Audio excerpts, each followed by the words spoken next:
Bismillahirrahmanirrahim. Assalamualaikum warahmatullahi wabarakatuh. Perkenalkan, saya Tini Sekartini dengan NIM 200701114.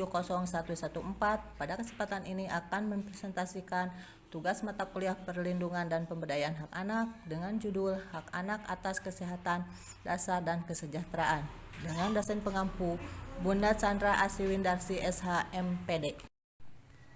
Pembahasan yang akan dibahas: 1. Pengertian hak anak. 2. Program KPPA atau Kementerian Pemberdayaan Perempuan dan Perlindungan Anak. 3. Tujuan umum pembentukan KLA.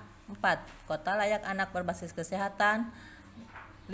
Klaster pemenuhan hak anak. 6. Indikator klaster 3 tentang kesehatan dasar dan kesejahteraan. 7. Pasal Konvensi Hak Anak. Pengertian hak anak. Hak anak adalah bagian dari hak asasi manusia yang wajib dijamin, dilindungi, dan dipenuhi oleh orang tua, keluarga, masyarakat, pemerintah, dan negara. KPPA. Salah satu program KPPA adalah Kementerian Pemberdayaan Perempuan dan Perlindungan Anak, yaitu merintis pembentukan Kota Layak Anak atau disebut juga KLA sejak tahun 2006 dengan menyiapkan aturan pelaksanaan untuk tingkat provinsi maupun tingkat kabupaten dan kota. Tujuan pembentukan dari KLA ada tujuan umum. Tujuan umum yaitu untuk memenuhi hak dan melindungi anak. Tujuan khususnya adalah lebih mengarah pada transformasi konvensi hak anak dari kerangka hukum serta strategi dalam bentuk program dan kebijakan tujuan pembangunan berkelanjutan dan pemenuhan hak anak. Selanjutnya tentang Kota Layak Anak berbasis kesehatan. Kesehatan merupakan salah satu aspek penting dalam mewujudkan Kota Layak Anak. Informasi mengenai kesehatan anak merupakan hal-hal yang perlu diketahui oleh seorang anak, supaya mereka mengetahui sumber penyakit, jenis penyakit, dan upaya pencegahannya. Melalui pemberian informasi, seorang anak secara bertahap belajar memahami mengapa seorang anak bisa sakit dan bagaimana pencegahannya. Hasil belajar anak mengenai kesehatan anak menghasilkan persepsi anak mengenai kesehatan anak. Dalam rangka mewujudkan kota kabupaten layak anak dengan memberikan jaminan keberlangsungan masa depan anak, masyarakat dan pemerintah didorong untuk memenuhi seluruh hak anak, mulai dari hak hidup, tumbuh kembang, perlindungan, dan partisipasi. Selanjutnya, dalam kota kabupaten layak anak, semua pelayanan publik yang berkaitan dengan anak mesti memberikan pelayanan yang ramah anak, sehingga anak yang menerima pelayanan tersebut anak harus merasa aman, nyaman, dan gembira. Klaster pemenuhan hak anak. Anak menurut implementasi World Fight for Children dikuatkan dengan Kepres nomor 36 tahun 1990, Program Nasional bagi Anak Indonesia 2015, Undang-Undang nomor 23 tahun 2002 tentang perlindungan anak. Indikator kabupaten kota layak anak pada awalnya terdapat 31 indikator, tetapi pada 2017 disederhanakan menjadi 24 indikator yang berdasarkan pada 5 klaster pemenuhan anak. 5 klaster pemenuhan anak tersebut: 1. Hak sipil dan kebebasan. 2. Lingkungan keluarga dan pengasuhan alternatif. 3. Kesehatan dasar dan kesejahteraan. 4. Pendidikan, pemanfaatan waktu luang dan kegiatan seni budaya. 5. Perlindungan khusus.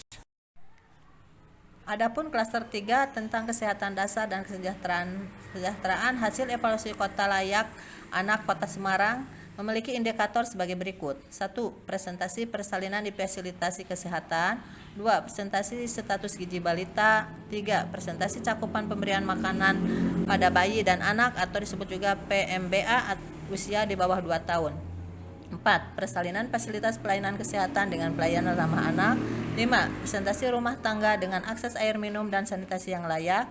6. Tersedia kawasan tanpa rokok dan tidak akan ada iklan promosi dan sponsor rokok.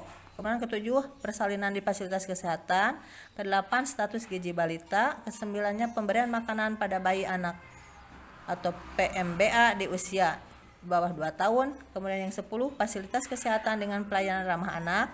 Ke-11, lingkungan sehat, akses air minum dan sanitasi yang layak. Kemudian yang ke-12, kawasan tanpa rokok atau KTR dan larangan iklan promosi dan sponsor atau juga disebut IPS rokok.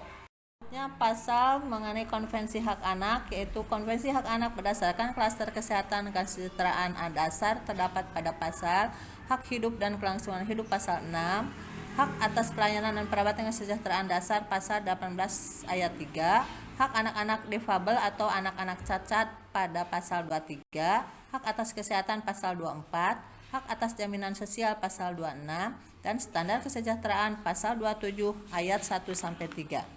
Pasal tersebut yang tertera salah satunya tentang anak-anak terlantar dan yang memerlukan perlindungan khusus.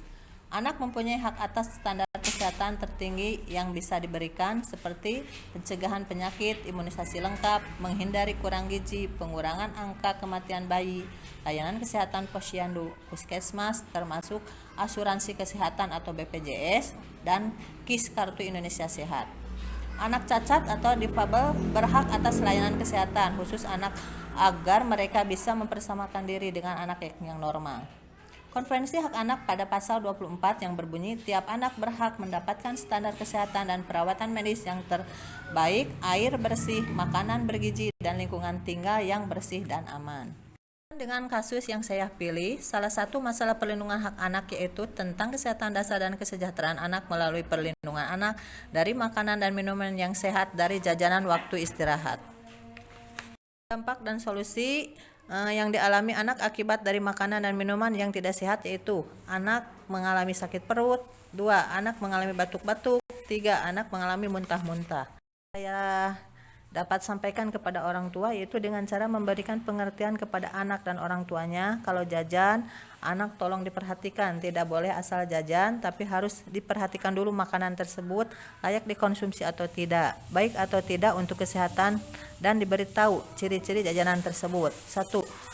Harus aman dari bahaya fisik, misalnya makanannya harus bersih, bebas dari debu dan lalat. 2. Aman dari berbahaya kimia seperti warna makanan tidak terlalu menyolok, tidak terlalu kenyal, dan rasa pemanisnya tidak terasa pahit. Kemudian yang ketiga, harus aman dari bahaya biologi seperti makanan terlihat bersih, kemasan atau makanan tidak rusak dan tidak basi.